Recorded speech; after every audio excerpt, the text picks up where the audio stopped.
Madrasatu Ta'sis, knowledge before saying and doing.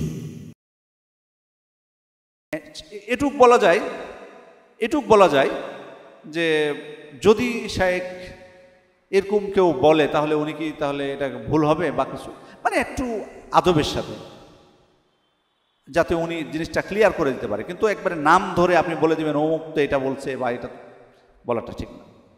ওয়ালা তাগতাবান্না ইনদাহু আহাদান, অর্থাৎ তার সামনে অন্য কারো গীবত করো না। শিক্ষকের সামনে অন্য কারো তুমি গীবত করবে না। ওয়ালা তাসাররা ফি মাজলিসিহি, তুমি তার সামনে বসে কারোর সাথে কানে কানে কথা বলবে না। কানে কানে কথা বলা, ছাত্র একজন আরেকজনের সাথে কানে কানে কথা বলছে, শিক্ষক আছে, এগুলো কিন্তু সব আদব পরিপন্থী বিষয়। ওয়ালা তাখুযা বিসাউবিহি, তার কাপড় ধরবে না শিক্ষকের। আমি এই জিনিসটা দেখেছি কিছু কিছু ক্লাসে, একবার আমার চোখে পড়েছিল। শিক্ষক হাঁটতেছে, মাঝখান থেকে ছাত্র তার পাঞ্জাবির পিছনে টোকা দিচ্ছে। দুষ্টু পোলাপানগুলো বেশি করে এগুলো।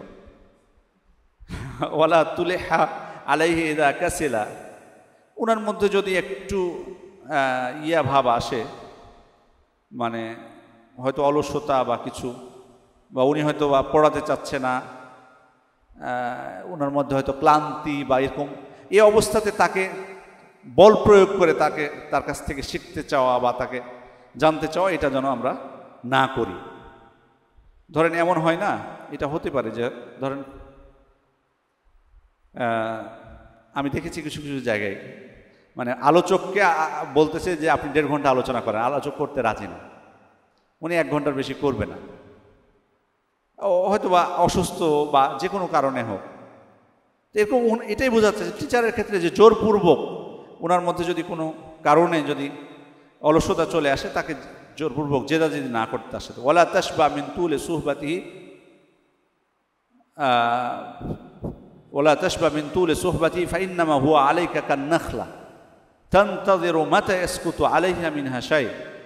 এবং উনি বলছেন যে তার সাথে বেশি সময় থেকে তুমি ক্লান্ত হয়ে যেও না। বেশি সময় থেকে ক্লান্ত হয়ে যেও না মানে বেশি সময় থাকলেন বিরক্ত বোধ করতেছেন, নিষেধ করতেছে। কারণ কি? উনি বলছে যে তুমি হলা, কারণ তিনি হলেন তোমার কাছে খেজুরের মতো। খেজুর গাছের নিচে যখন দাঁড়িয়ে আপনি অপেক্ষা করেন কখন একটা পাকা খেজুর পড়বে, তো বোঝাতে চাচ্ছেন যে তোমার শিক্ষকও এরকমই, কখন তুমি তার কাছ থেকে কোনো ভালো ফায়দা পাবা, এই অপেক্ষায় থাকবা। বেশি সময় থাকার কারণে ক্লান্তি বোধ করো না। ومن آداب المتعلم أن يتحرى رضا العالم وإن خالف رأي نفسه ولا يفشي له سره وأن يرد غيبته إذا سمعها فإن عجز فارق المجلس। এখানে উনি বলছেন যে আলেমকে, শিক্ষককে সম্মান দেওয়ার সর্বোচ্চ চেষ্টা করতে হবে, যদিও তোমার মতের বিরোধী হয় কোনো ক্ষেত্রে, না সর্বোচ্চ সম্মানটুকু দিবা। এবং তার গোপন কোনো কিছু বাইরে প্রচার করো না। ধরেন শিক্ষকের কোনো দোষ ত্রুটি আপনি পেলেন,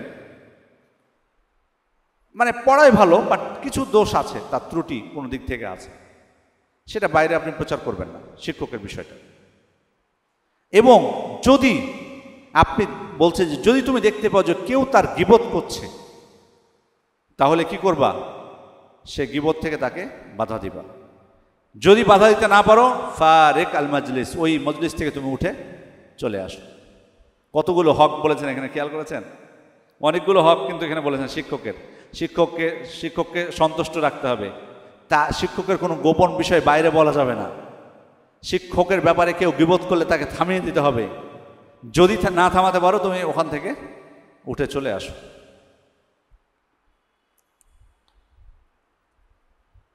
ওয়া আন লা ইয়াদখুলা আলাইহি বিগাইরি ইযন, অনুমতি ছাড়া তার কাছে তুমি যেও না।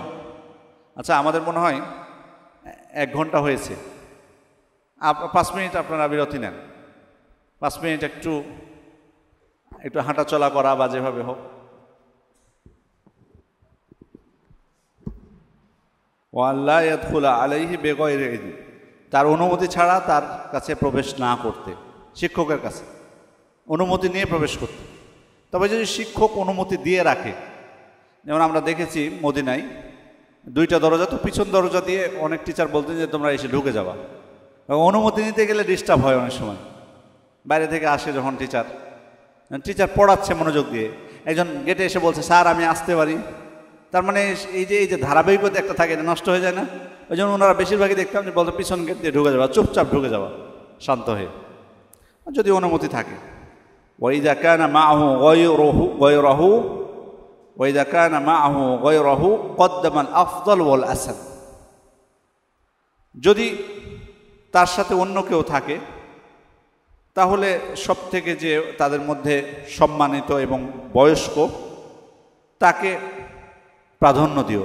মানে শিক্ষার্থীদের মধ্যেই বলতেছেন যে তোমাদের মধ্যে যদি কেউ বয়স্ক, ধরুন এখন এই আজকের দাওরায় একজন বড় ডাক্তার হয়তো অংশগ্রহণ করছে আপনাদের সাথে, তো আপনারা ওনাকে একটু সামনে দেবেন না, একটু স্বাভাবিকভাবে সম্মান করে, এটাই বলতেছেন। অথবা কোনো বয়স্ক মানুষ এসছেন আপনাদের থেকে অনেক বয়স্ক বেশি, তাকে স্বাভাবিকভাবে একটু সামনে দিবেন, এটাই বলতেছে যে তাকে একটু প্রাধান্য দিতেন।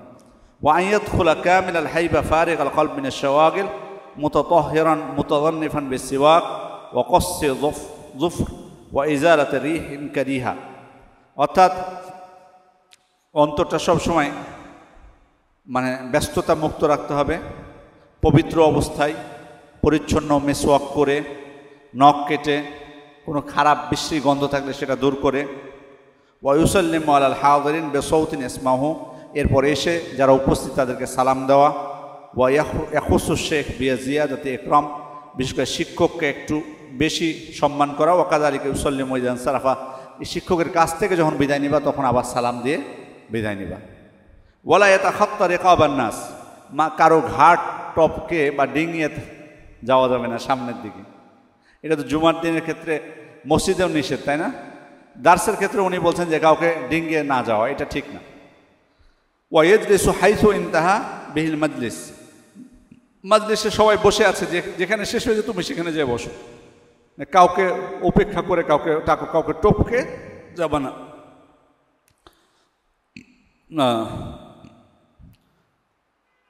ইল্লা ইয়াযানাল মুআল্লিম আউল হাদিরুনা বিত্তাকাদ্দুম ওয়াত তাখাত্তি আও ইয়া'লামা মিন হালিহিম ইসার যালিক, মানে তবে যদি শিক্ষক কোনো কারণে তোমাকে সামনের দিকে আসতে বলে বা সবাই জানে, সবাই এটাতে স্বীকৃতি থাকে, যেমন অনেক সময়, যেমন কালকে আমরা বলছিলাম যে একজন যদি এখানে ইবারতগুলো পড়ে তাহলে খুব ভালো হয়।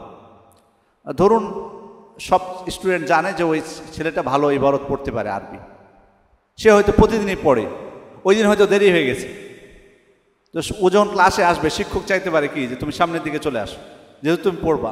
অন্য ছাত্রদের এই ক্ষেত্রে কোনো আপত্তি নাই, তাহলে কোনো অসুবিধা নেই, সামনের দিকে আসতে পারে।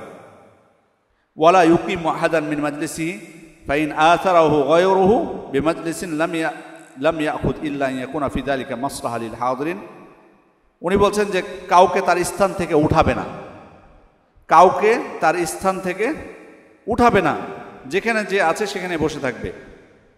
আর কেউ যদি তাকে প্রাধান্য দেয় যে হ্যাঁ তুমি যাও সামনের দিকে, তাহলে এই সুযোগটা গ্রহণ করবে না যদি তাদের সেখানে ফায়দা না থাকে অন্যদের। ওয়ালা ইয়াজলিস ওয়াসাতাল হালাকা ইল্লা লিদরুরা ওয়ালা বাইনাস সালিহাইনি ইল্লা বিরাদাহুমা, দুইজনের মাঝখানে বসবে না অথবা মজলিসের মাঝখানে বসবে না। ওয়াইদা ফুসিহা লাহু ওয়া ক্বাআদা, আর যদি তাকে জায়গা করে দেওয়া হয় এবং বসে, ওয়া ইউহাররাদু আলাল কুরবি মিনাল উস্তাদ লিয়াফহামা কালামাহু ফাহমান কামিলান বিলা মাশাক্কা আলা শারিতাতি আন লা ইয়ারতাফিয়া ফিল মাজলিসি আলা আফদল মিনহু।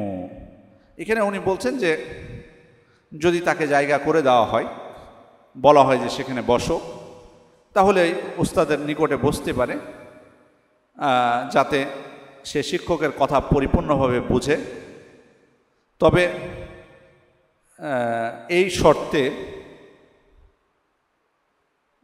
মানে যে সে যেন মনে না করে ওখানে আল্লাহ ইয়ারতাফিয়া ফিল মাজলিস আলা আফদলিম মিনহু, মানে নিজের মধ্যে যাতে তার কোনো প্রকার গর্ব না আসে যে এই মজলিসের মধ্যে সেই সবার উপরে, এরকম গর্ব যাতে তার মধ্যে না আসে।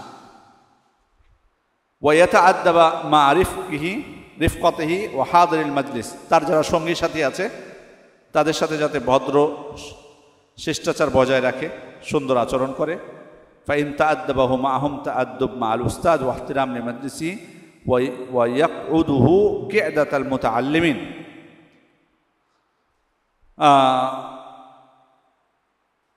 এখানে উনি বলছেন যে যারা তার সঙ্গী সাথী তাদের সাথে ভদ্র আচরণ করবে, আর শিক্ষকের সাথে করবে, আর সবার প্রতি সম্মান বজায় রাখবে, আর শিক্ষার্থীর মতো করে বসবে। ওয়ায়াকউদুহু কি'দাতাল মুতাআল্লিমিন, শিক্ষার্থীর মতো করে বসবে, মানে তার বসাটা যেন আবার অন্য কিছু না বোঝায়।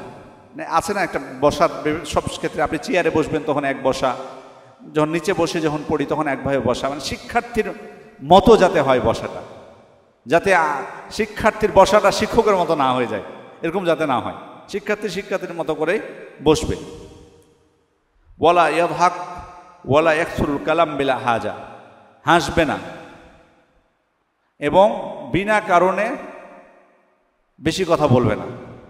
ওয়ালা ইয়াবাসু বিয়াদিহি ওয়ালা গায়রিহা, অনর্থক হাত বা অন্য কোনো অঙ্গ নড়াচড়া করবে না। ওয়ালা ইয়ালতাফিতু বিলা হাজা, কোনো দিকে তাকাবে না বিনা কারণে। বাল ইউকবিলু আলাল উস্তাদ মুনসিতান ইলাইহি, একেবারে শিক্ষকের দিকে পূর্ণ মনোযোগ সহকারে তাকিয়ে থাকবে, মানে এদিক ওদিক হাত নাড়া, এদিক ওদিক করা, হাত নাড়া এভাবে করবে না, সুন্দরভাবে উস্তাদের সামনে তার দিকে তাকিয়ে থাকবে মনে। ওয়ালা ইয়াসবিক ইলা শারহি মাসআলা আও জাওয়াবে সুওয়াব ইল্লা ইয়া'লামা রিদাহু ফায়াস্তাদিল্লা আলা ফাদিলাতুল মুতাআল্লিম। তবে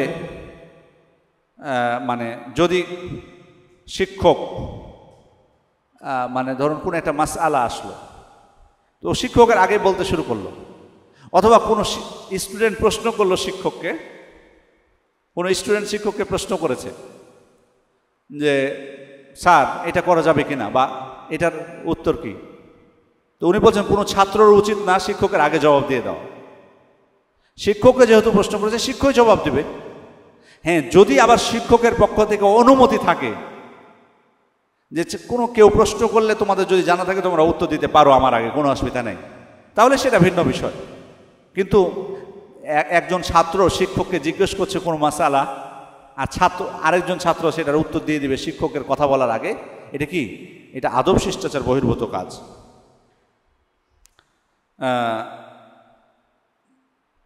তারপরে বলছেন ওয়ালা ইয়াকরু আলা উস্তাদিহি ইনদা শুগলি কলবিহি ওয়া মালালিহি ওয়া গাম্মিহি ওয়া নুআসিহি ওয়া নাহবি যালিক মিম্মা ইয়াশুক্কু আলাইহি আও ইয়ামনাউহু ইস্তিফা আশার। মানে কিছুক্ষণ আগে যেটা বলেছিলাম যে শিক্ষক যদি ব্যস্ত থাকে অথবা চিন্তিত থাকে অথবা নিদ্রা বা ঘুমন্ত থাকে, ওই সময় তার সামনে না পড়া। ওয়ালা ইয়াসআলহু আন শাইইন ফি গায়রি মাওদিহি, আর তাকে যে কোনো জায়গায় প্রশ্ন না করা, মানে যেখানে যে প্রশ্নটা করার সেই প্রশ্নটা আমি করব। মানে অনেক সময় আছে না যে অনেক সময় ক্লাস থেকে যখন টিচার বের হয়ে যায়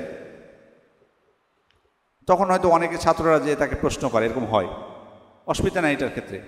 কিন্তু ধরুন কোনো শিক্ষক হয়তো বা প্রতিষ্ঠানে কোনো কাজে দেখা যাচ্ছে খেলাধুলা হচ্ছে প্রতিষ্ঠানে, আপনি কি উনি ছাত্রদেরকে খেলাধুলা করাচ্ছেন ছাত্রদেরকে নিয়ে, আপনি ওই সময় যে তাকে কোনো প্রশ্ন করবেন, মানে এরকম যাতে না হয়। অর্থাৎ মানে যেটা প্রশ্ন করার স্থান না বা মানানসই না, ওইরকম স্থানে যে শিক্ষককে প্রশ্ন করা, এটা যেন না হয়।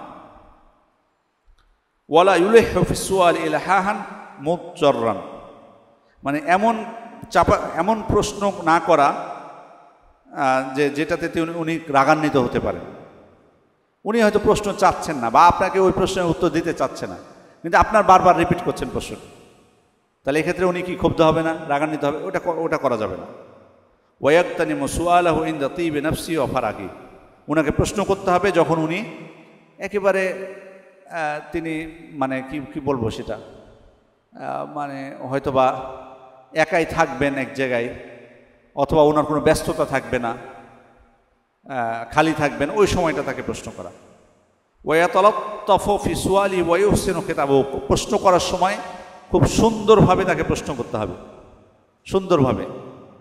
ফাদিলাতুশ শেখ, আমি এটা জানতে চাচ্ছি, মানে আপনার প্রশ্নটা যাতে না মনে হয় যে হেও করে, ডাইরেক্ট, মানে আছে না একটা শ্রদ্ধাবোধ। আপনি যখন শিক্ষককে প্রশ্ন করবেন একটা সুন্দর করে, যেমন আরবরা যখন প্রশ্ন করে ইয়া শেখানা আহসানাল্লাহু ইলাইকুম, আল্লাহ আপনার প্রতি কল্যাণ করুক বা কিছু, এই যে শুরুটা, মা রায়ুকুম ফি হাদা, আপনার এই ব্যাপারে মতামত কি, এভাবে বলা।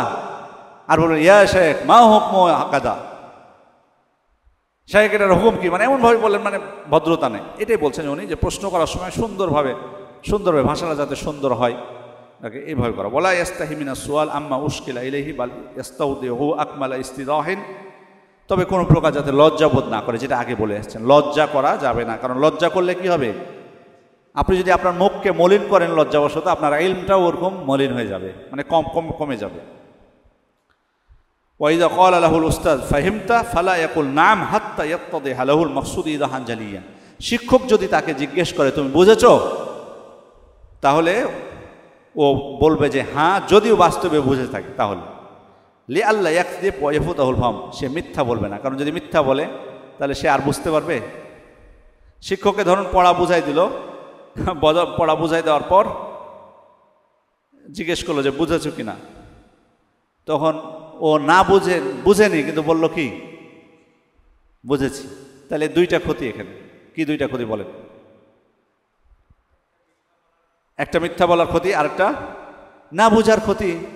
না বুঝার ক্ষতি, ও বুঝতে পারেনি, ও একদিক থেকে মিথ্যা কথা বললো, আবার ও বুঝতে পারেনি, দুইটা ক্ষতি এখানে সে করলো। ওয়ালা ইয়াস্তাহি মিন কওলিহি লাম আফহাম, বলছেন যে সে লজ্জা পাবে না এটা বলতে যে আমি বুঝিনি। লিআন্না ইস্তিসাকাহু ইয়াহসুলু লাহু মাসালিহ আজিলা ওয়া আজিলা, কারণ সে যদি নিশ্চিত হতে চায়, আবার যদি উস্তাদকে বলে না উস্তাদ আমি বুঝতে পারিনি, তাহলে তার দুনিয়ারও কল্যাণ আছে, আখিরাতেও তার কল্যাণ আছে। দুনিয়ার কল্যাণটা কি? হিফজুল মাসআলা ওয়া সালামাতিহি মিন কাযিব ওয়া নিফাক বিইযহারিহি ফাহম মা লাম ইয়াকুন ফাহমু মিনহা, কারণ ওর সঠিক মাসআলাটাও জানতে পারলো, মিথ্যা কথা থেকে সে নিজেকে মুক্ত রাখতে পারলো, নিফাকি থেকে মুক্ত রাখতে পারলো। আর আরেকটা হচ্ছে উসুকুল উস্তাদ বিইতিনাহি ওয়া রাগবাতিহি ওয়া কামালি আকলিহি, আর ও যখন বলবে আমি বুঝতে পারিনি, উস্তাদও তাকে কি করবে, তাকে আবার বোঝানোর চেষ্টা করবে, তার প্রতি তার আস্থা তৈরি হবে।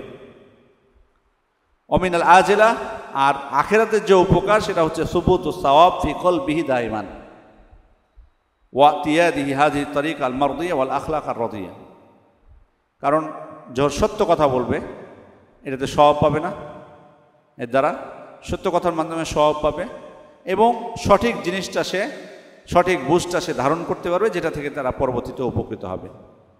ওয়ানিল খলিল ইবনে আহমদ মানজিলাতুল জাহলি বাইনাল হায়া ওয়াল আনাফা, উনি বলছেন যে লজ্জা এবং অহংকারের মাঝে হচ্ছে মূর্খতার স্থান। মূর্খতার স্থান লজ্জা এবং কিসের মধ্যে? অহংকার। এই কথাটার অর্থ কি?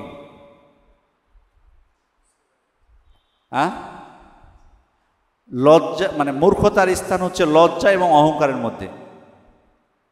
দুইটা জিনিসই মানুষকে মূর্খ করে না, মানে মানুষ মূর্খ হয় দুইটা কারণে।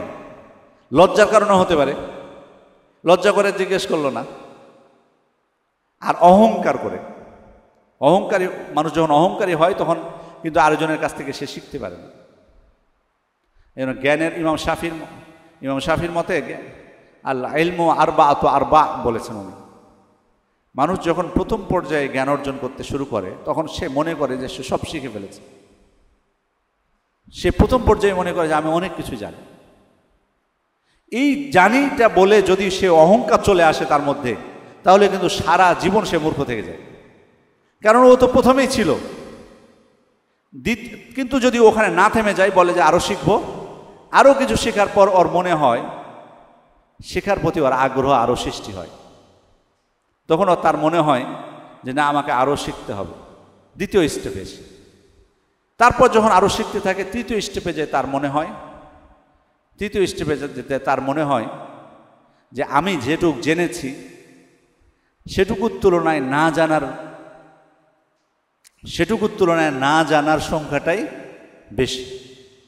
তারপরে যখন পড়াশোনা চালিয়ে যায়, তার চতুর্থ স্টেপে যে তার মনে হয় যে আমি কিচ্ছু জানি না। বুঝতে পারছেন? দেখেছেন? এবং এটা কিন্তু বাস্তব কথা, এটা কিন্তু বাস্তব। আপনার জীবনে আপনি ট্রাই করতে পারেন। দেখতে পারেন। যখন একবারে কম জানতেন তখন কি মনে হতো? মনে হতো যে কই আমার বাবা দাদা এলাকাতে আমি কাউকে খুঁজে পাই না যে আমার থেকে বেশি জানে। যদি আপনি পড়াশোনা কন্টিনিউ করতে থাকেন তখন দেখবেন আপনার প্রতি আগ্রহ সৃষ্টি হবে, না আমাকে আরও জানতে হবে। তৃতীয় পর্যায়ে যে মনে হবে যে আমার না জানার সংখ্যাটাই বেশি। চতুর্থ পর্যায়ে যে মনে হবে আমি কিছু শিখিনি, তো আসলে কিচ্ছু শিখিনি। জ্ঞানের কত গভীর জ্ঞান জিনিসটা, সুবহানাল্লাহ। বাস্তবে তো ওই যে মুসা আলাইহিস সালাম বলেছিলেন না, খিজির আলাইহিস সালাম যখন ওই যে চড়ুই পাখিটা পানি নিল সমুদ্র থেকে, তখন কি বলেছিলেন যে এই যে যেটুকু পানি সমুদ্র থেকে সে নিয়েছে এই পাখিটা, সমুদ্রের পানি থেকে যেটুকু পানি সে গ্রহণ করেছে, আল্লাহ তাআলার জ্ঞানের থেকে বান্দাকে আল্লাহ তাআলা ওইটুকু জ্ঞান শিক্ষা দিয়েছেন মাত্র। আমাদের জ্ঞান রবের জ্ঞানের তুলনায় ততটুকু, মানে কত অল্প আমাদেরকে জ্ঞান দেওয়া হয়েছে। তাহলে বুঝুন কিসের অহংকার, তাহলে জ্ঞানের ক্ষেত্রে কিসের অহংকার থাকবে আমাদের? তারপরে উনি বলছেন, কোথায় যেন ছিলাম, আচ্ছা, ওয়ায়ানবাগি ইযা সামিআ আল উস্তাদ ইয়াকুলু মাসআলা আও ইয়াহকি হিকায়া ওয়া হুয়া ইয়াহফাযুহা আন ইউসকিয়া লাহা ইসকাআন মান লা ইয়াহফাযুহা। উনি বলছেন যে উস্তাদ যদি কোনো মাসআলা বলে অথবা কোনো ঘটনা শোনায়, আর তোমার সে মাসআলাটা মুখস্থ থাকে বা ঘটনাটা জানা থাকে, তবুও তুমি এমনভাবে শুনবা যেন মনে হবে তোমার জানা ছিল না। বুঝতে পেরেছেন ব্যাপারটা? এটাও কিন্তু একটা আদব। ধরেন শিক্ষক বনি ইসরাইলের কোনো কাহিনী শোনাচ্ছে, 3 জন ব্যক্তি গুহায় আটকা পড়লো, ধরেন শোনাতে লাগলো। তা আপনাদের তো জানা আছে এটা, মানে শিক্ষার্থী তখন এমন ভাব নেবে না যে ও জানা আছে, না, এমনভাবে শিক্ষকের দিকে মনোযোগ দিয়ে শুনবে যেন ওর জানাই নাই, প্রথম শুনতেছে। অনেকে আছে ওস্তাদ জানি এই ঘটনা জানা আছে, এটা তো বলবে না, ভাবও নিবে না যে আমি জানি আগে থেকে। ঠিক আছে, এটাই উনি বোঝাতে চাচ্ছেন যে কোনো মাসআলা যদি বলে অথবা কোনো ঘটনা শোনায়, তাহলে এমন মনোযোগ দিবে যেন সে জানেই না। ওয়ায়ানবাগি আন ইয়াকুনা হারিসান আলা তাআল্লুম মুআযিমান লাহু ফি জামিই আওকাতিহি লাইলান ওয়া নাহারান ওয়া হাদারান ওয়া সাফারান ওয়া লা ইউযহিবু মিন আওকাতিহি শাইআন ফি গায়রিল ইলম ইল্লা বিকদরি মা লা বুদ্দা লাহু মিন আকলিন ওয়া নাওমিন ওয়া রাহা। মানে একটা সময়ও যাতে নষ্ট না করি, দিন রাত সফরে বাড়িতে থাকা অবস্থায় সময় যাতে নষ্ট না করি, বরং ঘুম, খাওয়া দাওয়া, বিশ্রাম যতটুকু প্রয়োজন ততটুকু নিয়ে বাকি সময়টা জ্ঞান অর্জনের জন্য দিয়ে দিই। বিশেষ করে যারা জ্ঞান অর্জন করছেন তাদের ক্ষেত্রে। তাহলে এক্ষেত্রে মানে এটা অত্যন্ত গুরুত্বপূর্ণ বিষয় যে জ্ঞান অর্জনটা সর্বাবস্থায় করা, সময়কে মূল্যায়ন করা। কারণ সময় আমরা কিন্তু বুঝতে পারি না, মনে হয় যে আমার অনেক সময়, শিখবো আস্তে আস্তে, একটু ঘুরে নিই, ছুটির দিনগুলো কাটায়, আবার তো পড়বো না, এভাবে করে কোনো সময় নষ্ট করা যাবে না। বরং উনি বলছেন সফরে তাও, আপনি সফরে যাবেন সেখানে একটা বই রাখবেন, মানে বাড়িতে থাকাতে অবশ্যই, সফরেও আপনি একটা বই সাথে নেবেন, সেখানে যে বই পড়বেন। ইউকাল আজওয়াদু আওকাতিল হিফজ আল আসহার সুম্মাল গাদা। বলছে সব থেকে মানে মুখস্থ করার উত্তম সময় হচ্ছে শেষ রাত, সুম্মাল গাদা, তারপর হচ্ছে সকালে। ওয়া হিফজুল লাইল আনফা মিন হিফজিন নাহার। দিনে মুখস্থ করার থেকে রাত্রে মুখস্থ করা বেশি উপকার। লি ফারাগিল বাল ওয়া হুদুইল হারাকা। কারণ তখন মস্তিষ্কটা কি থাকে, একবারে ফাঁকা থাকে। মানে ঘুম থেকে ওঠার পর আপনার মস্তিষ্কটা কেমন থাকে, একেবারে ফ্রি না? সেখানে কি বেশি উৎকণ্ঠা, চিন্তা চেতনা এগুলো থাকে না। কিন্তু আমি দেখেছি মানে ফজর পর এবং আসর পর, যখন আমি মাদ্রাসায় ছিলাম তখন জোহর পর ঘুমাতাম, ওই জন্য আসর পর এবং ফজর পর যে পড়াটা আমি 1 ঘন্টায় মুখস্থ করতাম, অন্য সময়ে 2 ঘন্টার বেশি লাগতো, 2 ঘন্টা বেশি লাগতো। তারপর বলছেন উনি, ওয়াক্তুল জু আনফা মিন ওয়াক্তিশ শাব। ভরা পেটে মুখস্থ করার থেকে পেট খালি অবস্থায় মুখস্থ করা বেশি উপকার। যেমন এখন বুঝতে পারতেছেন, তাই না? কষ্ট না আসলে? জোহরের পরে যেমন লাগছিল, এখন একটু বেশি কষ্ট হচ্ছে না? স্বাভাবিক একটু হবে। আপনারা হয়তো কম খেয়েছেন, কম খেলে অসুবিধা হবে না, কিন্তু একটু যদি বেশি খেয়ে ফেলেন, ওই খাওয়া অবস্থায় পড়তে মন চায়, মুখস্থ হয় না। কিন্তু সকালে দেখবেন, কেন এটাও কিন্তু একটা কারণ। সকালে উঠে ফজরের পর তখন তো মস্তিষ্কটা তো একবারে ফ্রি থাকে, আবার খালি পেট তখন, এই জন্য কিন্তু এটা একটা কারণ। ওয়া আজওয়াদু আমাকিনিল হিফজ আল গুরাফ, উনি বলছেন সব থেকে উত্তম জায়গা হলো ঘর। ওয়া কুল্লু মাউদিইন বাউদা আনিল মুলহিয়াত, বিনোদনমূলক জায়গা থেকে যত দূরে হবে ততই ভালো। ওয়ালা ইউহমাদুল হিফজ বিহাদরাতিন নাবাত ওয়াল খাদরা ওয়াল আনহার ওয়া কাওয়ারি'ত তুরুক লিআনহা তামনাউ গালিবান খুলুল কলব। উনি বলছেন যেখানে গাছগাছালি আছে, অনেক সবুজ শাকসবজি আছে, নদী আছে রাস্তার মাঝে, এগুলো জায়গায় মুখস্থ করাটা প্রশংসনীয় বিষয় না। বুঝতে পেরেছেন? খালি বাগান, ধরেন বাগানের মধ্যে ইয়ে আছে ওখানে, যে কেন কেন কেন বলছে বলেন তো?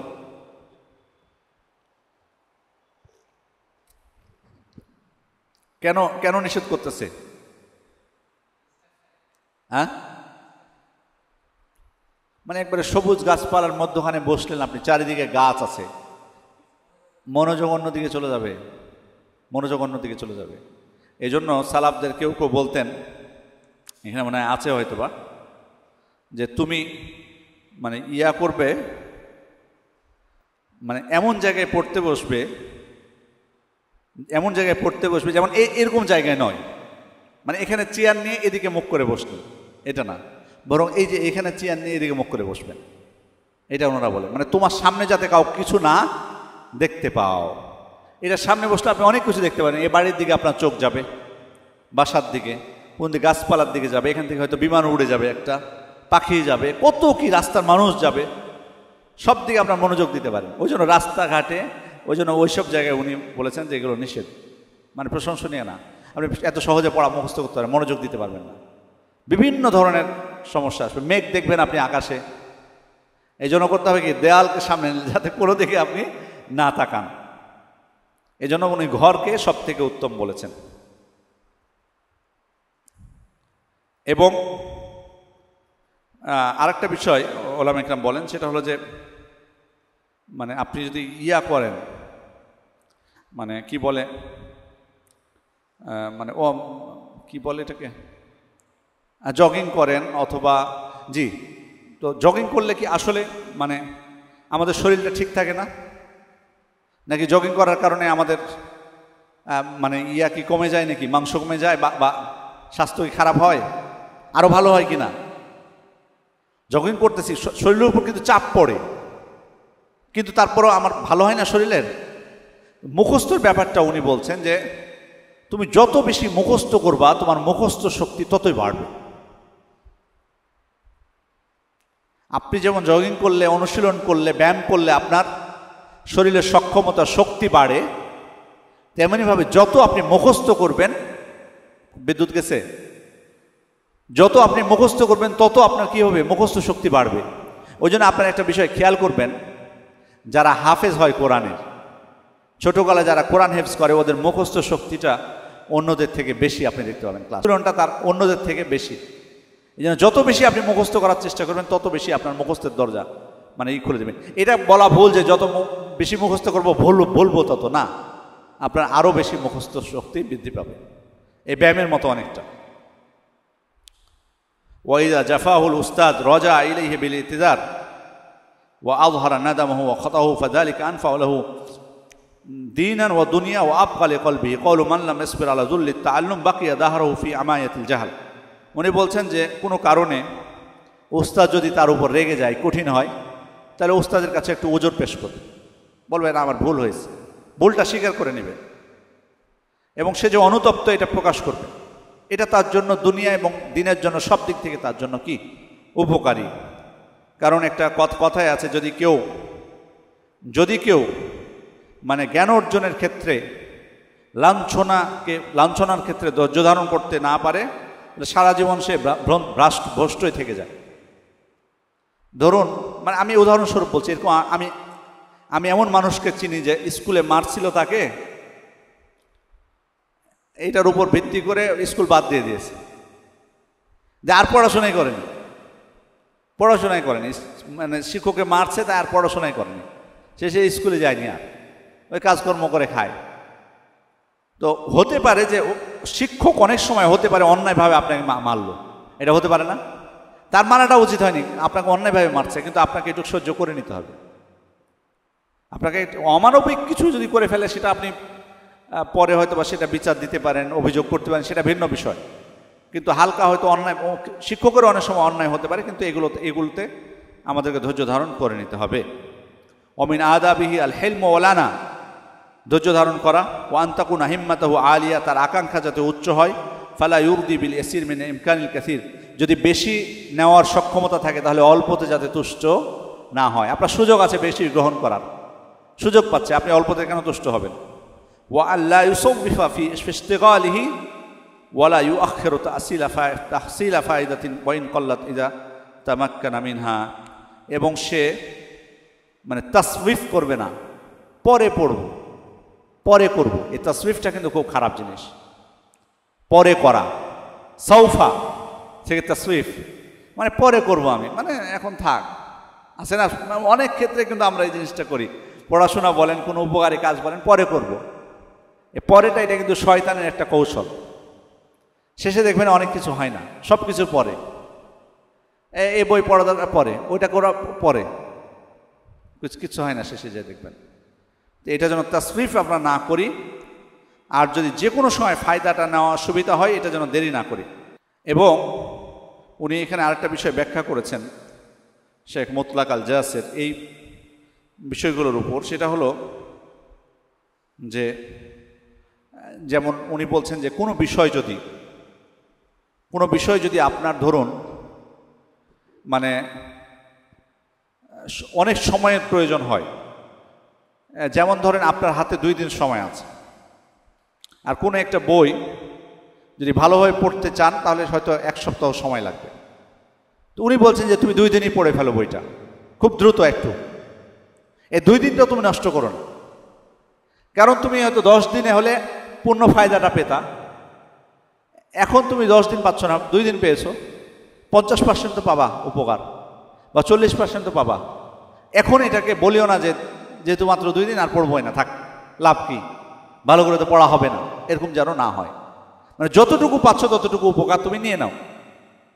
যেমন ধরুন কিছু আছে ইউটিউব থেকে আপনি শুনতেছেন, উনি এটাও বলেছেন এই জিনিসটা। আচ্ছা, ইউটিউব থেকে আপনি গাড়িটা চালাচ্ছেন আর কোনো একটা দার্স শুনতেছেন, আর বই নিয়ে পড়তেছেন টিচারের কাছে, এটা কি এক হবে? কিন্তু উনি বলতেছেন যে তুমি যদি বই নিয়ে না পড়তে পারো, শিক্ষকের কাছে সুযোগটা তোমার না আসে, তো তুমি গাড়িতে ওটা শোনো, ওটা থেকে নিজেকে বঞ্চিত করো না, কারণ ওখানে তো তুমি কিছুটা উপকার পাবা। আপাতত ওটাই গ্রহণ করো, পরে শিক্ষকের কাছে যেয়ে পড়ো, এটাই উনি বলতে চাচ্ছেন এক্ষেত্রে। ওয়াইদা জা মাজলিসা উস্তাদিহি ওয়ালাম ইয়াজিদহু ইনতাযারা ওয়ালা ইউফাউবিদ দারসাহু, মানে ক্লাসে এসে যদি দেখে যে ওস্তাদ নাই, তাহলে তুমি তার জন্য অপেক্ষা করো। তুমি আবার বলো না যে ওস্তাদ আসেনি, যাই বাড়ি যাই, না, অপেক্ষা করো তুমি তার জন্য, কারণ হতে পারে ওস্তাদ দেরি করে আসবে, তখন তো তুমি বঞ্চিত হওয়া ওটা থেকে। ওয়াইদা ওয়াজাদাহু নাইমান লা ইস্তাযিন আলাইহি, শিক্ষককে কোনো কারণে যদি দেখতে পাও তুমি যে ঘুমাচ্ছে, এটা আসলে আমাদের স্বাভাবিক যেগুলো ক্লাস প্রক্রিয়া, এটা হবে না। হয়তো আগের যুগে ওস্তাদরা দিনের পর দিন সারাদিন পড়াতেন, এই জন্য হয়তো বলেছে যে হয়তো দেখা যাচ্ছে যে ছাত্ররা বাইরে গেছে, এসে দেখছে ওস্তাদ ঘুমাই গেছে, তো নিষেধ করতেছেন যে ওই সময় যাতে তাকে না জাগায়। বাল ইয়াসবিরু হাত্তা ইস্তাইকাযা আও ইয়ানসারিফা, বরং তার জেগে যাওয়া পর্যন্ত অপেক্ষা করবে। কামা কানা সালাফ ইয়াফআলুন, সালাফরা যেমনভাবে করতেন। ওয়ায়ানবাগি আইয়াক্তানিবা তাহসিল ফি ওয়াক্তিল ফারাগ ওয়ান নাশাত ওয়া হালিশ শাবাব ওয়া কুওয়াতিল বাদান ও বাদাহাতিল খাতির ও কিল্লাতিশ শাওয়াগিল ক্বাবলা আওয়ারিদিল বিতালা। উনি বলছেন যে তুমি তোমার অবসরকে কাজে লাগাও, তোমার যখন শরীরে প্রফুল্লতা থাকে ওই সময়টাকে কাজে লাগাও, তোমার যৌবনকে কাজে লাগাও, তোমার শরীরে শক্তি থাকাকে কাজে লাগাও, তোমার মনে এখন স্বতঃস্ফূর্ততা আছে এটাকে কাজে লাগাও, তোমার ব্যস্ততা আসার আগে সময়টাকে কাজে লাগাও। কারণ এই যে তোমার বেকারত্ব আসবে, অলসতা আসবে, অথবা তুমি উচ্চ মর্যাদায় যাবা, তার আগেই তুমি কাজে লাগাও। মানে এখানে কিন্তু দুইটা বিষয় বলেছেন, যে এক হলো ধরুন এই যে কর্মজীবন নিয়ে একটা পেরেশানির মধ্যে থাকা, তো এই ধরনের পেরেশানির মধ্যে যদি থাকে কেউ, মানে পরিবার চালাতে হবে, উপার্জন করতে হবে, ওই সময় পড়াশোনা করাটা তার জন্য কঠিন না, কারণ উনি কিন্তু কাজের খোঁজেই থাকতেছেন সব সময়। এই অবস্থা আসার আগে যখন আমি সব দিক থেকে ফ্রি আছি, বা আমার বাবা খাওয়াচ্ছে, আমি খাচ্ছি, এই যে এই সময় আমার কোনো টেনশন থাকে, শরীরে শক্তিও থাকে, যৌবন আছে, যথেষ্ট সময় আছে, উনি বলছেন যে এই সময়গুলোকে কাজে লাগাই না, কারণ পরে কিন্তু তুমি বেশি সময় পাবা না। আরেকটা কথা বলছো, কবলা ইরতিফাইল মানজিলা, তোমার সম্মান বাড়ার পূর্বে। মানে তুমি এক সময় হয়তো দেবা যে একটা মর্যাদায়, এমন মর্যাদায় পৌঁছে যাবে, ওই সময় যে জ্ঞান অর্জন করা সম্ভব না। এই জন্য ইমাম শাফির একটা বক্তব্য আছে, তাফাক্কাহ কবলা আন তারআস, নেতা হওয়ার পূর্বে তুমি জ্ঞান অর্জন করো। ফাইদা রাস্তা ফালা সাবিলা ইলা তাফাক্কু, কারণ যখন নেতা হয়ে যাবা তখন তোমার জ্ঞান অর্জনের আর সুযোগ পাবা না তুমি। বুঝতে পেরেছেন ব্যাপারটা কি বোঝাতে চেয়েছে? মানে ধরেন একটা দায়িত্বে আপনি আসবেন, প্রিন্সিপাল হবেন আপনি কোনো জায়গার, অথবা অন্য কোনো দায়িত্বে আসবেন, তোর কি এত সময় পাবেন পড়ার? ওই জন্য বলছে তুমি নেতা হওয়ার আগে, বড় দায়িত্বে আসার আগে তুমি পড়াশোনা করে নাও, কারণ ওই সময় যে তুমি পড়াশোনা করতে পারবা না, ওই সময় যে তুমি পড়াশোনা করতে পারবা না। এটা বাস্তব কথা। যেমন আমি আলেম ওলামাদের ক্ষেত্রেও কিন্তু এই জিনিসটা বলি, ছাত্র জীবনে আমাদের যত সুযোগ ছিল, এখন সে সুযোগটা মিলে না। মদিনাতে যখন ছিলাম, এখনো হয় যে তখন হয়তো বা আরো একটু হয়তো সময়টাকে কাজে লাগাতে পারতাম, হয়তো তখন হয়তো বিশ্রাম নিয়েছি, যে এই সময়টুকু একটু বিশ্রাম নিই, কিন্তু ওই সময় কাজে লাগানো বেশি উচিত ছিল। মানে এখন এমন একটা পর্যায়ে চলে গেছি যে মানে দাওয়াতি কাজ আর এই যে এইগুলোর মধ্যে, যেমন ধরেন আমি হয়তো এখানে আসলাম, আজকে সারাদিন কি আমি পড়তে পারবো নিজের কোনো বই? পাচ্ছি না। এরকমভাবে আগামীকাল একটা প্রোগ্রাম, পরশু তো আরেকটা প্রোগ্রাম, এই করে প্রোগ্রামে নিজের পড়ার আর সময় বের হয় না। যদিও বের করা উচিত, পড়াশোনাটা সবার ক্ষেত্রে, যত বড় স্কলার হোক, যত কিছু হোক, তার পড়াশোনা কিন্তু অব্যাহত রাখতে হবে, পড়াশোনা অব্যাহত রাখতে হবে আপনাকে। মাসলা মাসাইল, নতুন অনেক মাসলা মাসাইল হচ্ছে, নতুন অনেক সমস্যা হচ্ছে, ক্রয় বিক্রয়, মুআমালাত সহ অনেক কিছু নতুন নতুন আসছে না মাসালাগুলো, এগুলো কখন আপনি দেখবেন, কখন চর্চা করবেন? এগুলো তো টাকা লাগবে। আপনি যদি সারাদিন প্রতিদিন যদি আপনার প্রোগ্রাম থাকে, আপনি কখন পড়বেন এগুলো? একজন আলেমের তো বেশি পড়াশোনা করা উচিত। উনি কি শিক্ষা জীবনে, ছাত্র জীবনে সব বই পড়ে ফেলেছে? এত বড় লাইব্রেরি তৈরি করেছে, লাইব্রেরির বইগুলো কখন পড়বে? এই জন্য আলেমদের কিন্তু ব্যস্ততা, মানে পূর্ণ এভাবে ব্যস্ত হয়ে যাও কিন্তু ঠিক না, আর মানুষ তো তাদের থেকে উপকার লাভ করবে। এই জন্য যে জিনিসটা বলি যে আসলে সবার ক্ষেত্রে, এই জন্য তবে ছাত্র জীবনটাকে বেশি কাজে লাগাতে হবে, ছাত্র জীবনটাকে বেশি কাজে লাগানোর চেষ্টা করতে হবে, কারণ ওই সময়টা বিভিন্ন দিক থেকে সমস্যা মুক্ত। এখন তো আমাকে ধরেন যত যাই করি, পরিবার চালানোর তো একটা থাকতে হবে আমাকে, যে যাতে আমি চলতে পারি, সেটা তো আমার লাগবে এখন। কিন্তু তখন কিন্তু আমার লাগেনি, ছিল না, তখন আমি পারতাম। এই জন্য সময় সুযোগ আসার পূর্বে ওনারা বলছেন যে তুমি যখন একবারে ফাঁকা থাকবা, তোমার অবসর থাকবে, তোমার শরীরে প্রফুল্লতা থাকবে, যৌবন থাকবে, শরীরে শক্তি থাকবে, ব্যস্ততা কম থাকবে, তখন তুমি জ্ঞান অর্জন করো। ওয়ায়াতানি বিতাসহিহি দারসিহি আল্লাযী ইয়াহফাযুহু তাসহিহান মুতকিনান ওয়া ইউকাররিরুহু মাররাত। এবং এখানে যে জিনিসটা উনি বোঝাতে চেয়েছেন, লিয়ারসুকা রুসুখান মুতাআক্কিদান সুম্মা ইউরাই বিহাইসু লা ইয়াজালু মাহফুজান জাইয়িদান ওয়া লিউযাকির মাহফুজাতিহি ওয়া লিউদিমিল ফিকরা ফিহা। এখানে কয়েকটা বিষয় উনি উল্লেখ করেছেন। সেটা হলো যে ক্লাসে আসার পূর্বের অবস্থা, যদিও আগের সময়ে একটু ব্যতিক্রম ছিল, এখন তো আমরা প্রিন্ট বই পাচ্ছি, কিন্তু তখন কিন্তু হাতের লেখা না, হাতের লেখা বিভিন্ন নুসখায় যে পুরাতন পাবেন, বিভিন্ন ধরনের ওই যে কোনো একটা বই, যে শাইখুল ইসলাম ইবনে তাইমিয়ার বইগুলো কোত্থেকে পেলাম, কোথায় ছিল? হাতে লেখা ছিল না ওইগুলো কিন্তু ওই লেখাগুলো কিন্তু ধরতেও কিন্তু অনেক সময় মানে কঠিন, যে কী লিখেছে, কারণ অনেক সময় যে জবত থাকে না, ফোটাও থাকে না, নোক্তাও থাকে না অনেক সময়। অনেকগুলোতে দেখা যাচ্ছে জিমে উনি নোক্তা দেননি, খায়ে নোক্তা দেননি, আপনাকে বুঝে নিতে হবে এটা। নোক্তাও থাকে, নোক্তাও ছিল না।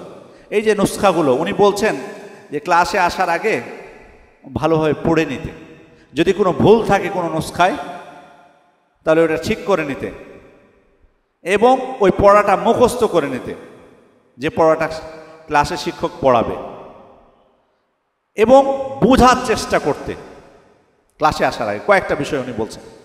বর্তমান যুগে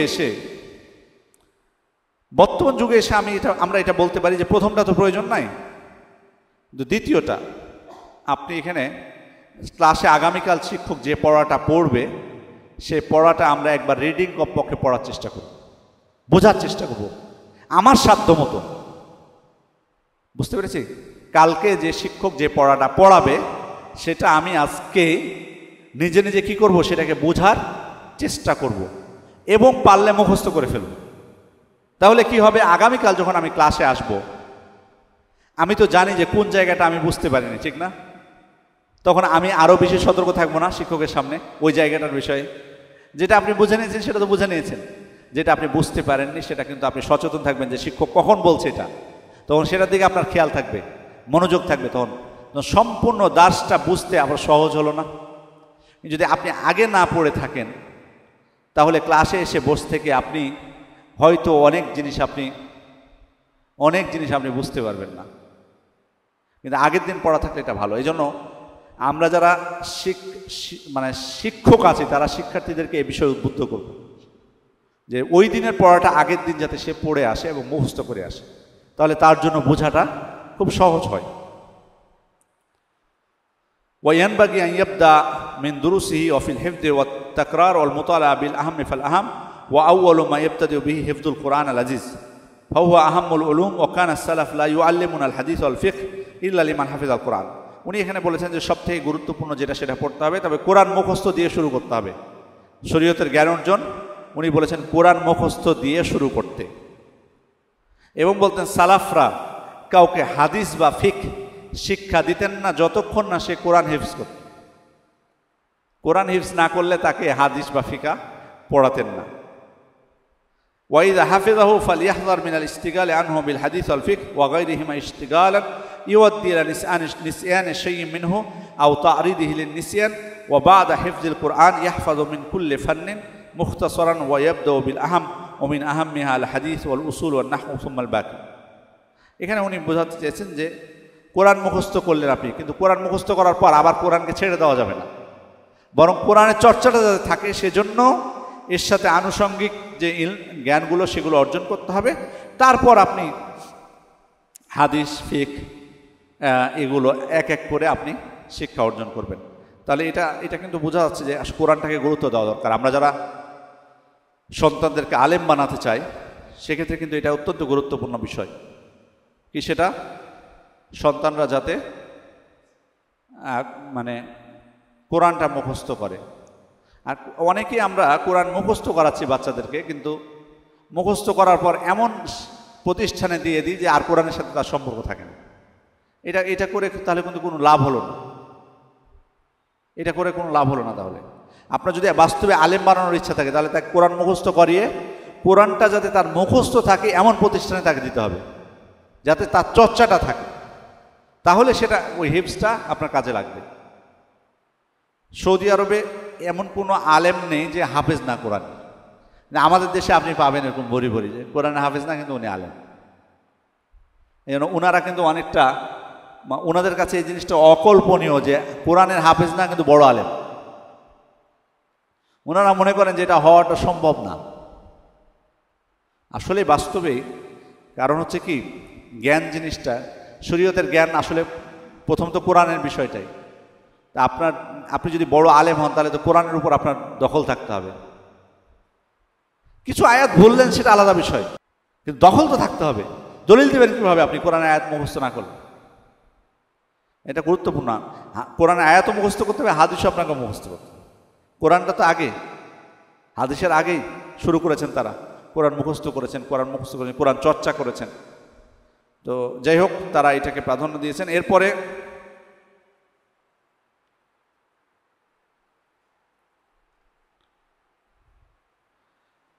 তবে একটা জিনিস এখানে বলেছেন, উনি সতর্ক করেছেন যে ধরুন কেউ জ্ঞান অর্জন শুরু করে দিয়েছে,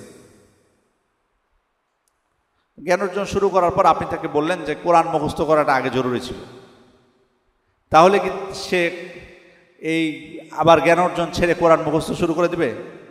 উনি বলছেন না, এটা করার প্রয়োজন নেই, কারণ এখানে হয়তো ক্ষতিগ্রস্ত হওয়ার সম্ভাবনা আছে। দেখা যাবে যে ও কোরআন মুখস্থ করতে যেয়ে কোরআন মুখস্থ করে শেষই করতে পারছে না। এই জন্য উনি বলছেন ওই অবস্থায় উনি ওনার পড়াও চালিয়ে যাবে, আর কোরআন থেকে একটা অংশ কী করবে, মুখস্থ করতে থাকবে, চর্চা করতে থাকবে, দুইটাই। সুম্মা ইশতাগিলু বিশতিরাহি মাহফুযাতিহি ওয়া ইয়াতামিদু মিনাশ শুয়ুখ ফি কুল্লি ফান আকমালুহুম ফিস সিফাত আস-সাবিকা ওয়া কুল্লামা আতকানা মুখতাসারান ইন্তাকালা ইলা আকবার মিনহু মা আল-মুতালা আল-মুতকিনা ওয়াল গায়া আদ-দাইমা আল-মুহাক্কামা ওয়া তা'লিক মা ইয়ারাহু মিনান নাফাইস ওয়াল গরাইব ওয়া হাল্লিল মুশকিলাত মিম্মা ইয়ারাহু ফিল মুতালা আও ইয়াসমাউহু মিনাল উস্তাদ। এখানে উনি বলছেন যে জ্ঞান অর্জনের ক্ষেত্রে প্রথমে সংক্ষিপ্ত থেকে বিস্তারিত ব্যাখ্যার দিকে যাওয়া, প্রথমে সংক্ষিপ্ত যেটা সেটা পড়া, তারপর আস্তে আস্তে বিস্তারিত দিকে যাওয়া। আমরা ধরুন এখন নর্মালি বাচ্চাদেরকে যদি আপনি পবিত্রতা অধ্যায় তাদেরকে দেন, কোন কোন বিষয়গুলো দিবেন? পবিত্রতা অধ্যায়ে কোন কোন বিষয়গুলো দিবেন? কি কি? অজু, তারপর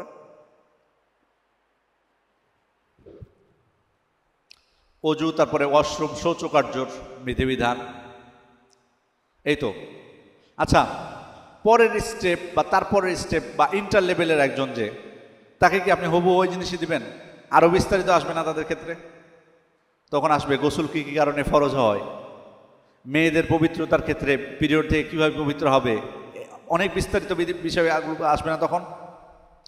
এটাই উনি বলতে চাচ্ছে যে প্রত্যেকটা মানুষেরই জ্ঞান অর্জনের ক্ষেত্রে যদি আপনি বড় হয়েও জ্ঞান অর্জন করেন, একবারেই কিন্তু বিস্তারিত বইয়ে যাওয়া যাবে না, একবারে বিস্তারিত বইয়ে যাওয়া যাবে না।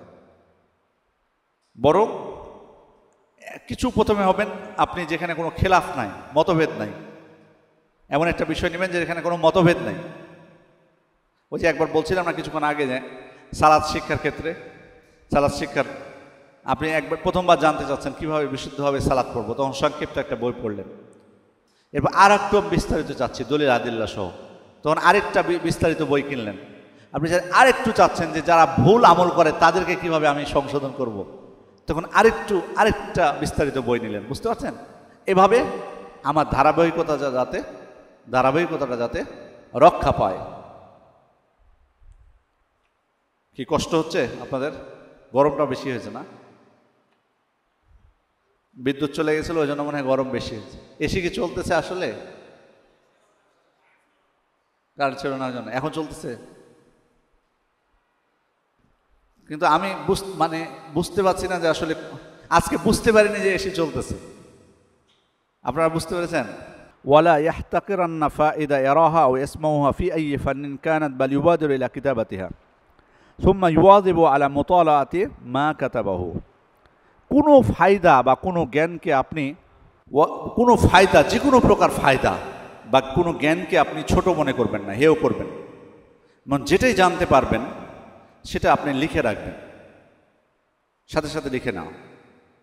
আর একটা জিনিস, মানে নর্মালি কোনো বইয়ের দার্স যদি হয় এবং বই আপনার সাথে থাকে, তাহলে ওই ফায়দাটা বইয়ে লেখার চেষ্টা করবেন, খাতায় না। প্রয়োজনে পেন্সিল দিয়ে লিখবেন। মানে আপনি ধরেন, আমি বুঝলাম, মানে বইটা আপনি বইয়ে লিখবেন না কেন? মানে বইটা একটু খারাপ হয়ে যাবে, এজন্য কি করবেন? বইটা ভালো রেখে, মানে কতদিন রাখতে চান ওই বইটাকে, বাঁচিয়ে রাখতে চান। অনেকে আছে মানে হাত দিতে দেবে না, বই করে ফ্রেশ। কিন্তু আমি কেন বলছি জানেন?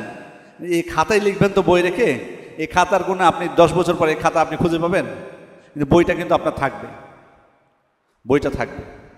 ওই জন্য আমাদের অনেক টিচাররা আমাদেরকে তাদের বই দেখাতেন যে 50 বছর আগের লেখা, উনি এখনও ফায়দা পাচ্ছে, মানে উনি ওনার শিক্ষকের কাছে পড়ার সময় ফায়দাটা লিখে রেখেছে, উনি এখন আমাদেরকে দিচ্ছে।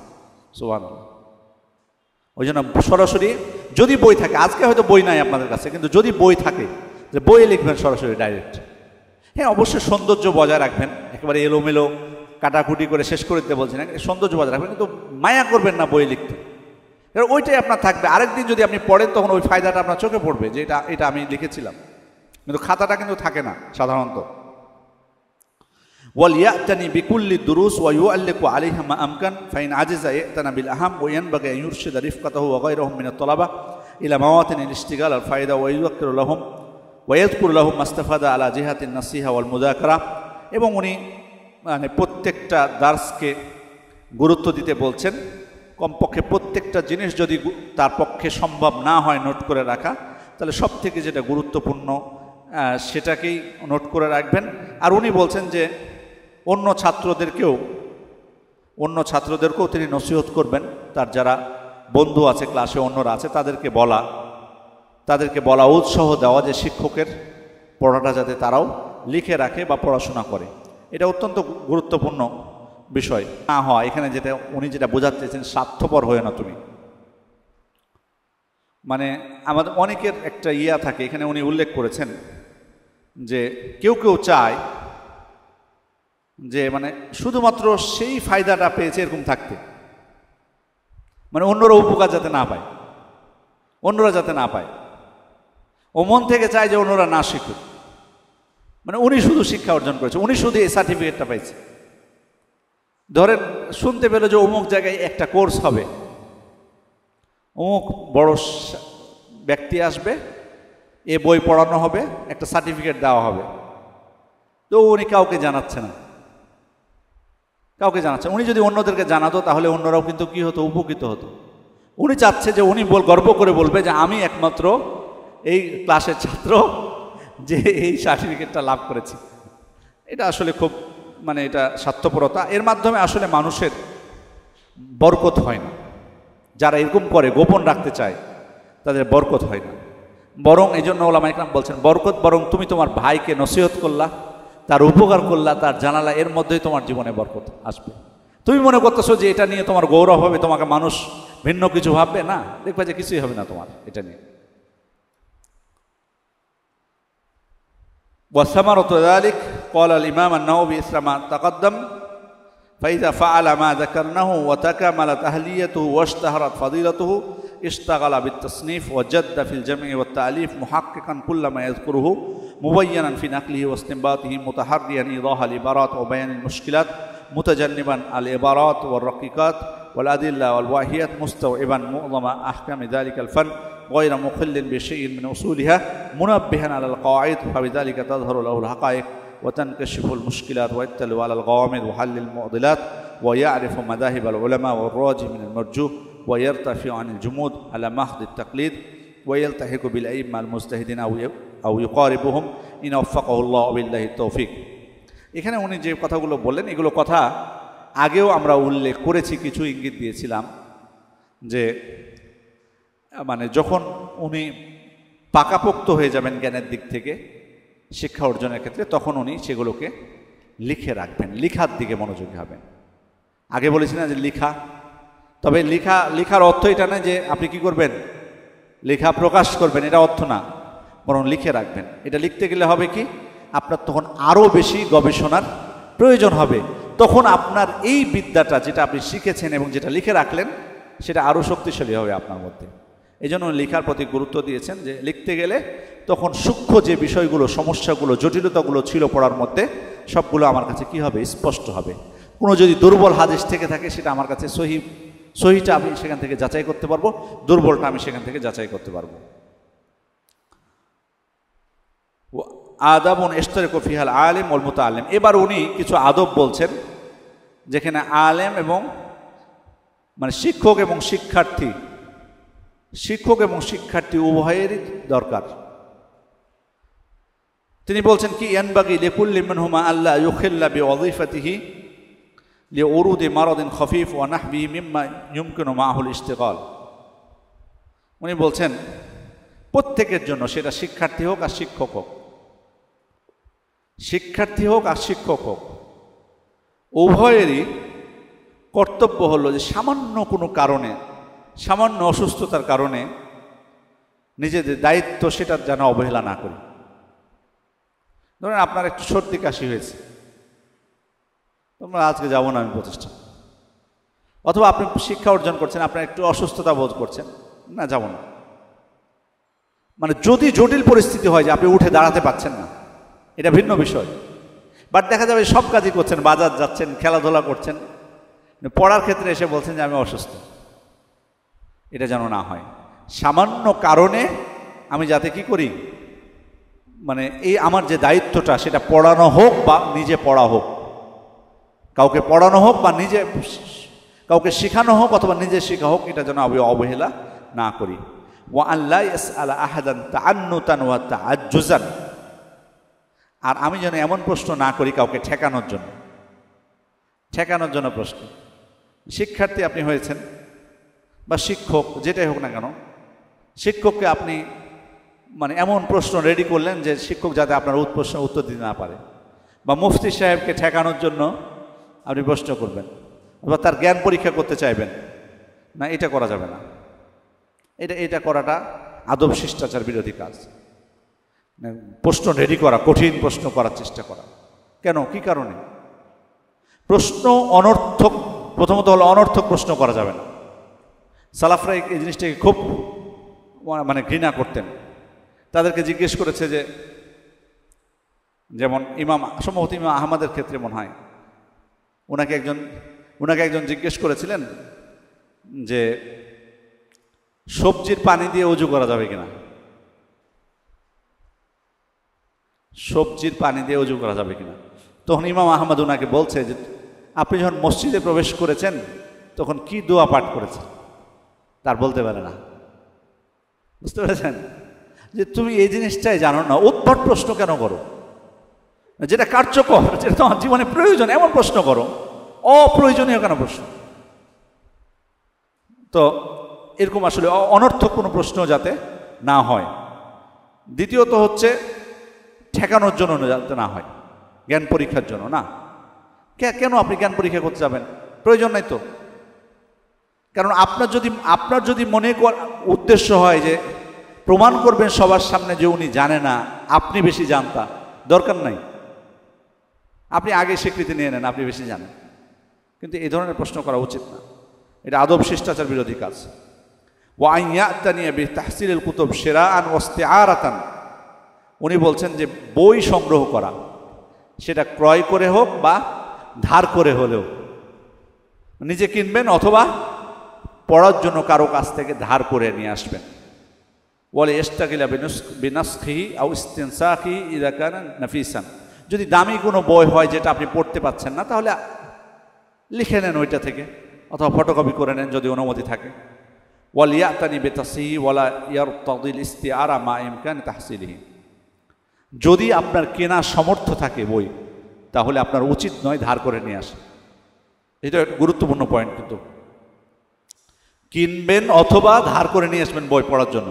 যদি কেনার সামর্থ্য থাকে তাহলে ধার করাটা উচিত না, ধার করে না, বন্ধুর কাছ থেকে চেয়ে নিয়ে আসবেন। কারণ আপনার বই হলে, নিজের বই হলে আপনি সেখানে লিখতে পারবেন, দাগ দিতে পারবেন। আরেকজন এটা পারবেন না। দাগ দিয়ে রাখলেন, পৃষ্ঠা কিছু হাইলাইটস করে রাখলেন, অন্যর বই হলে তো পারবেন না, থাকবেও না আপনার কাছে। আপনার কেনার সামর্থ্য আছে, আপনি আরেকজনের কাছ থেকে কেন চেয়ে নিয়ে আসছেন?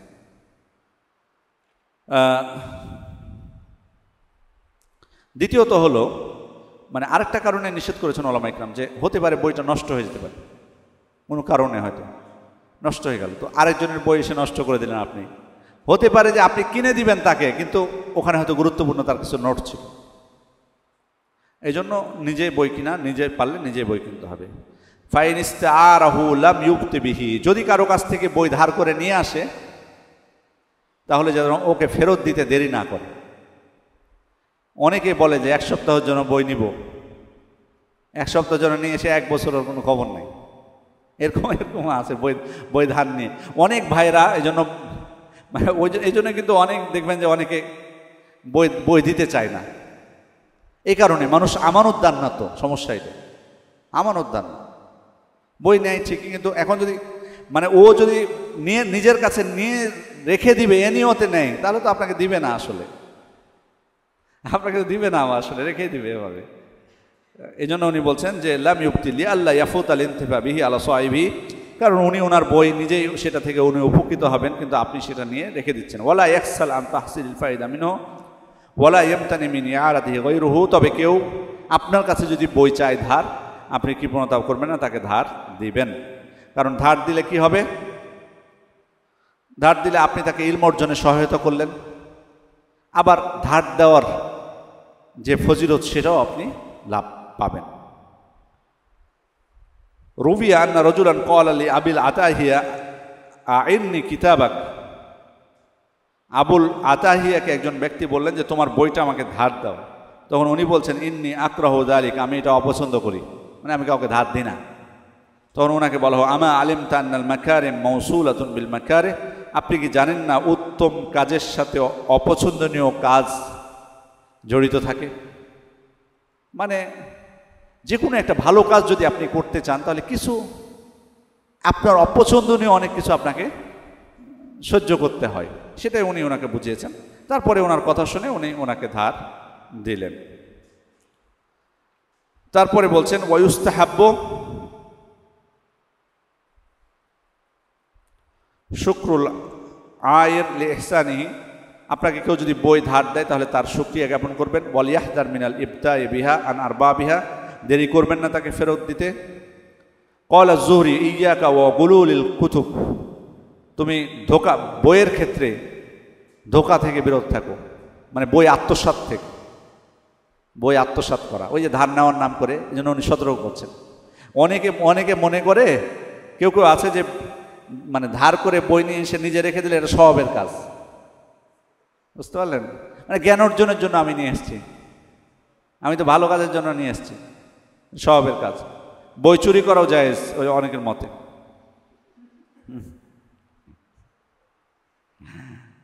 যাই হোক,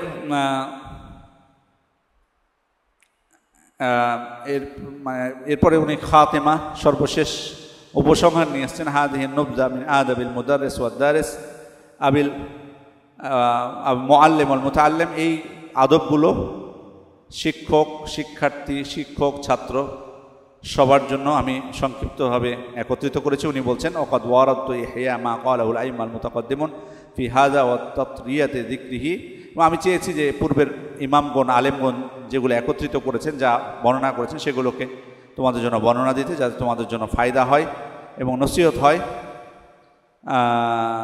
ফালিয়াহরিসিল মুদাররিস ওয়াদ দারিস আলাইহা ওয়া লিইউহাফিজাল আলিম ওয়াল মুতাআল্লিম আলা তাখাল্লুকি বিহা, প্রত্যেক শিক্ষক এবং শিক্ষার্থী তাদের উচিত এই আদব শিষ্টাচারগুলোকে নিজের জীবনে ধারণ করা, ওয়াল ইহতিদা বিহা, সেটা অনুযায়ী চলা। ফাসামারাতুল ইলমি ওয়াল আমাল ওয়াবিল্লাহিল ইস্তিআনা ওয়া আলাইহিল মুত্তাকিল, অর্থাৎ মানে জ্ঞান, যদি আমি এই বৈশিষ্ট্যগুলোকে আমার জীবনে ধারণ করতে পারি, তাহলে ইলম এবং সে অনুযায়ী আমলের যে সব, সেটা আমি লাভ করতে পারবো। আর সর্বোপরি আল্লাহ তাআলার কাছে সাহায্য চাইতে হবে এগুলোকে নিজের জীবনে ধারণের ক্ষেত্রে।